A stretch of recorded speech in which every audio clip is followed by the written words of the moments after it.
আসন্ন ২৭ মার্চের friendly game ২৭ March এবং ৩১ মার্চ এই দুইটা তারিখে আর্জেন্টিনার দুইটা ফ্রেন্ডলি গেম আছে। তো এইগুলাকে সামনে রেখে ইতিমধ্যে একে একে সবাই দলের সাথে অ্যাড হচ্ছে। লিওনেল মেসি থেকে শুরু করে আমরা দেখতেছি যে প্রেস্টিয়ানি পর্যন্ত, ভ্যালেন্টিনো বার্কো, তারা সবাই দলের সাথে অ্যাড হয়েছে। প্রথমে লিওনেল স্কালোনি ফ্রাঙ্কো মাস্তাকে ডাকে নাই এবং পরবর্তীতে আমরা দেখলাম যে আরও দুইজনকে ডাকে। এখানে ছিল পেনিচেলি আর ফ্রাঙ্কো মাস্তা, এই দুইটাকে ডাকছে।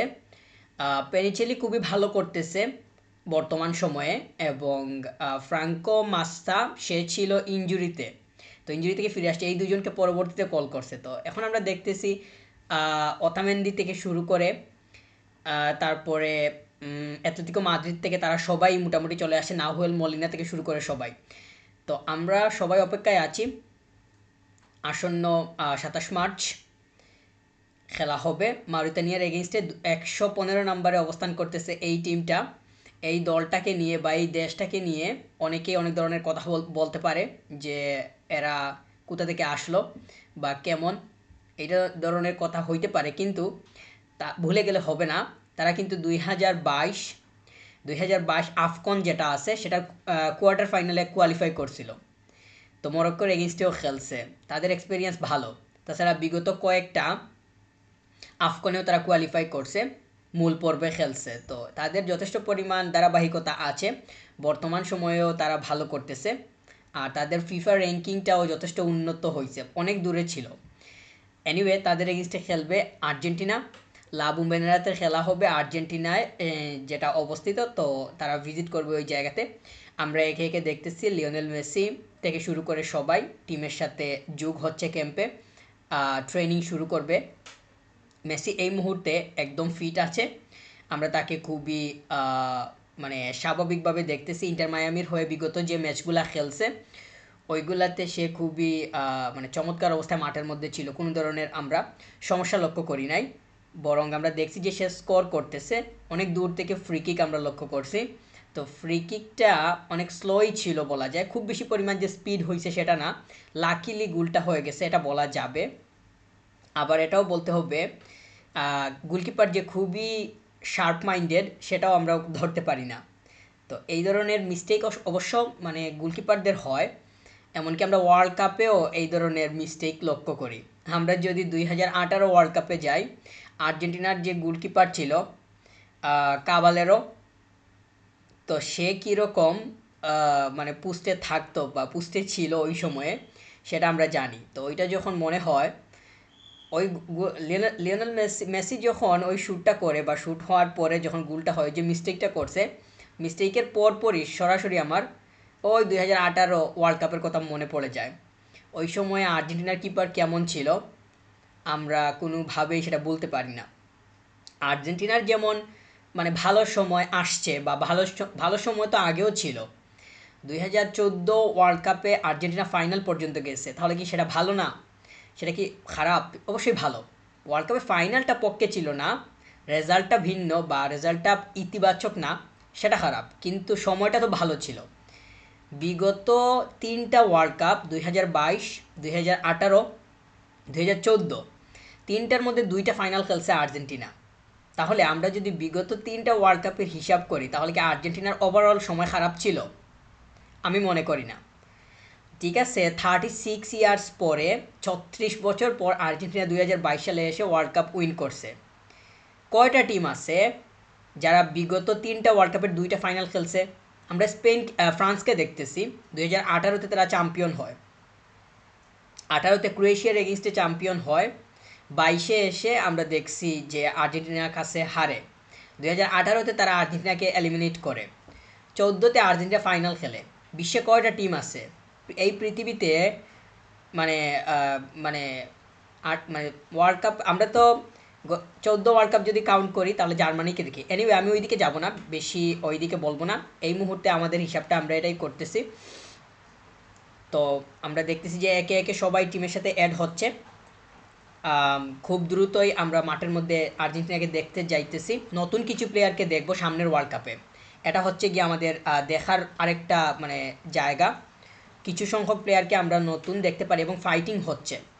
পজিশনগুলো পাইতে যথেষ্ট পরিমাণ ফাইটিং হচ্ছে আমরা একদম ক্লিয়ারলি দেখতেছি। এমনকি গোলকিপার পজিশন থার্ড প্লেস হইতেও আমরা দেখতেছি যে মানে ফাইটিং হচ্ছে, কোন প্লেয়ারটা আসবে, কে আসবে না আসবে। তো এটা ফাইটিং হবে। আর্জেন্টিনা বর্তমানে যে অবস্থায় আছে একদম বিল্ড, কি বলবো, মানে একদম রেডি অবস্থা। এখন শুধু অর্গানাইজ করা দরকার।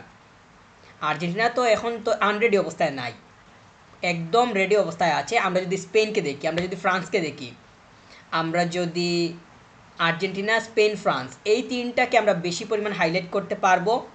মরক্কোকে বলা যাবে, ক্রোয়েশিয়াকেও বলা যাবে। এই কয়েকটা দেশকে আমরা খুব বেশি পরিমাণ হাইলাইট করে বলতে পারবো যে মোটামুটি রেডি অবস্থায় আছে। বিশেষ করে আর্জেন্টিনার কথা বলতে পারবো এবং স্পেনের কথা, অবশ্য ফ্রান্সকেও বাদ দেওয়া যাবে না। এই তিনটা টিমের কথা বলতে হবে, পুরোপুরি রেডি আছে। এখন অর্গানাইজেশন দরকার। তো আর্জেন্টিনা আমরা দেখতেছি যে এখন সব কিছু ম্যানেজ করতে হবে। যেই জায়গাতে বা যেই পজিশনে যেই রকম প্লেয়ার দরকার ওই রকম সেট করতে হবে। এক্স্যাক্ট জায়গাতে এক্স্যাক্ট প্লেয়ার নিয়ে আসতে হবে। যে বেশি পরিমাণ মানে আউটকাম দিতে পারবে, রেজাল্ট দিতে পারবে, টিম ওরিয়েন্টেড গেম খেলবে, তাকেই প্রেফার করবে লিওনেল স্কালোনি, এটা আমরা জানি। তো এই জন্য আমরা ফাইটিং লক্ষ্য করতেছি। প্লেয়ারগুলো আস্তে আস্তে অ্যাড হচ্ছে, অনেক বেশি পরিমাণ হপ নিয়েই আসতেছে সবাই। এই যে ফ্রাঙ্কো মাস্তা, তারপরে আমরা যদি পেনিচেলির কথা, এই যে আলেহান্দ্রো গার্নাচো, ও তো স্কোয়াডেই আসতে পারে নাই, ও তো ধারে কাছেই নাই, ও তো সম্পূর্ণরূপে আউট, বাইরে। তো ওরে নিয়ে আমি কথা বলছি, যখনই সুযোগ হচ্ছে বা যখনই সম্ভব হচ্ছে তখনই বলতেছি। আলেহান্দ্রো গার্নাচো আর্জেন্টিনা ন্যাশনাল টিমে সুযোগ পাবে না তখন পর্যন্ত, যতক্ষণ পর্যন্ত সে ফুল মিনিট খেলতেছে না তার ক্লাবের হয়ে, মানে যতক্ষণ পর্যন্ত ফুল মিনিট আদায় করে নিতে পারতেছে না ততক্ষণ অবধি আমরা তাকে ন্যাশনাল টিমে দেখার সম্ভাবনা খুব বেশি পরিমাণ নাই। ওই জায়গাতে আগে শাইন করতে হবে, লাইমলাইটে আসতে হবে ওইটার মধ্য দিয়ে। তারপরেই দেখা যাবে যে লিওনেল স্কালোনি ডাকতেছে কি ডাকতেছে না, অটোমেটিক্যালি ডাকবে। চেলসির মতো টিমে বা প্রিমিয়ার লিগের টপ টায়ারে, মানে চেলসির মতো টিমে সোজা কথা, ওইখানে যদি সে স্টার্টিং 11 খেলার মতো যোগ্যতা অর্জন করতে পারে কিংবা ওই ক্যাপাবিলিটি শো করতে পারে, তাহলে লিওনেল স্কালোনির কোনো সক্ষমতাই নাই তাকে আটকিয়ে রাখতে। আমরা কি তাকে কনসিস্টেন্ট ওয়েতে দেখতেছি চেলসিতে? দেখতেছি না। পেনিচেলি কেন ডাক পায়? পেনিচেলি ডাক পেয়ে যায়, অথচ আমরা চেলসিতে দেখতেছি আলেহান্দ্রো গার্নাচো, সে সুযোগ পায় না। চেলসিতে খেলা একটা প্লেয়ার সুযোগ পায় না, পেনিচেলি সুযোগ পেয়ে যায়। তো আমি করতেছি না, আমি শুধু এটাই বলবো ওই জায়গাতে তার একটু আগে ক্যাপাবিলিটি শো করতে হবে, শাইন করতে হবে। সে তার অবস্থান পরিষ্কার করতে হবে চেলসিতে থেকেই, তার ক্লাবে থেকেই। আর যদি সম্ভব হয় আমি চাইবো সে যাতে ক্লাব ছেড়ে দেয়, মানে তার যদি চিন্তাভাবনা থাকে আর্জেন্টিনার হয়ে খেলার, তাহলে আমি চাইবো আলেহান্দ্রো গার্নাচো যাতে ক্লাব ছেড়ে দেয়। এইটা নিয়ে আমি এক্সপ্লেনেশন দিব সামনের দিকে, শুধু এতটুকুই বললাম। কেন এটা বলতেছি, এই কেন এর উত্তর করতে হলে বা এই কেনটা এক্সপ্লেন করতে হলে অনেক কিছুই বলতে হবে, শুধু এটাই বলবো ক্লাব ছেড়ে দিলে ভালো। তো আমরা দেখতেছি সবাই আস্তে আস্তে অ্যাড হচ্ছে, আমরা ওদের আগ্রহে আছি। অপোনেন্টের প্রতি যথেষ্ট সম্মান আমাদের আছে। আমরা জানি ফাইনালিজিমাটা বাদ হয়ে গেছে, ক্যান্সেল হয়ে গেছে। যদি ওটা হইতো তাহলে সব থেকে ভালো হইতো আমাদের জন্য, আর্জেন্টিনার জন্য। আমরা খুব ভালোভাবে দেখতে পারতাম যে দলের এই মুহূর্তে শক্তিমত্তা কতটুকু আছে, কতটুকু পরিমাণ টিম হয়ে খেলতে পারতেছে। যেহেতু ফাইনালিজিমা হইতো ওইটা মানে একটা কাপের জন্য, তাহলে ফাইটিংটা কিংবা মেন্টালিটিটা ওই পর্যায়ে থাকতো। আমরা দেখলাম যে সেটা মানে হয় নাই বা সেটা সম্ভব হয়নি, সেটা ক্যান্সেল হয়ে গেছে। তো কিছু করার নেই। এখন তো পরবর্তী গুয়াতেমালার এগেইনস্টে কথা হইলেও সেটাও বাতিল হয়ে যায়। এখন নাই থেকে একদম কিছু আছে সেটাও ভালো। এত কম সময়ের মধ্যে ফেডারেশন যে 3 নম্বর হিসাবে, আমরা 3 নম্বরই কাউন্ট করতে পারবো। অনেক আগে থেকে স্পেনের সাথে ম্যাচ হবে, এটা তো একদম কি বলবো, পেপার সাইন্ড ছিল, একদম মানে নির্ধারিতই ছিল। পরবর্তী সেটা বাতিল হয়ে গুয়াতেমালা, ওইটাও বাতিল হইলো। তারপরে এখন মাউরিতে নিয়ে আসছে। অপোনেন্ট আসুক, আমরা এক্সপেরিমেন্ট করতে পারবো খুব ভালোভাবে। এই ধরনের অপোনেন্টের এগেনস্টে এই জায়গাতে ফ্লেক্সিবিলিটি পাওয়া যায়, যে কোনোভাবে এক্সপেরিমেন্ট করা যায়। লিওনেল স্কালোনির জন্য এই জায়গাতে সুবিধা হবে। তবে সক্ষমতাটা খুব ভালোভাবে যাচাই করা যাবে না, এটা আমাদেরকে মেনে নিতে হবে। সব জায়গা দিয়ে মানে সুবিধা হবে না। তবে যেই অপোনেন্ট আছে সেইটার এগেনস্টে খুব ভালো একটা ম্যাচ আমরা দেখব। অর্গানাইজেশনটা ভালো হবে। আর্জেন্টিনা খুব ভালোভাবে মানে যেই জায়গাতে প্লেয়ার যেরকম সেট করা দরকার ওই রকম পরিকল্পনা নিয়ে আগাবে, এটাই হইতেছে গিয়ে প্রত্যাশা।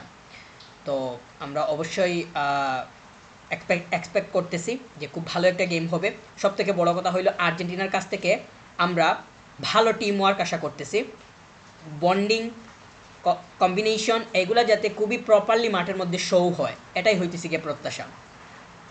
Thank you very much. Subscribe.